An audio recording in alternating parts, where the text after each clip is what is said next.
Alors l'Enforcer, le retour de l'Enforcer, le comeback de l'Enforcer, un ski chez Nandica qui avait une légitimité dans les gammes freeride il y a quelques années et qui avait disparu de la gamme malheureusement.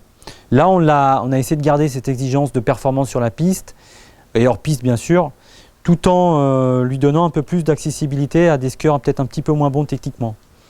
Alors comment on a fait? Très simplement, on a le talon qui était très très plat avant sur l'Enforcer, on l'a un petit peu recourbé.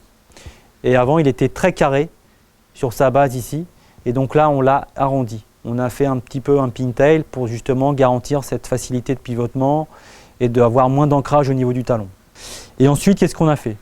Et bien ensuite on a rajouté cette spatule que vous voyez qui est très progressive, avec un petit peu moins d'inertie que par le passé et surtout une présence spatule un peu moins importante que sur un ski alpin d'il y a quelques années. Donc ce qui fait qu'en fait on va avoir une ligne de quart, par exemple sur un 185, qui va être relativement courte par rapport à sa taille.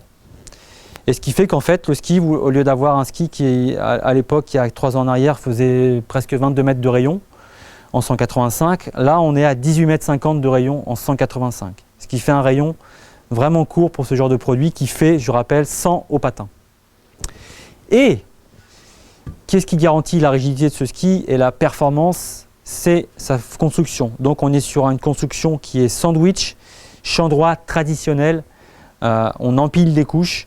On a du titanal, un noyau bois et encore une lame de titanal, plus la déco qui vient se mettre par-dessus. Donc là, vous êtes sur le top de gamme en termes de construction. Et c'est ce qui fait sa force à ce ski, c'est sa qualité de fabrication et sa ligne de cote.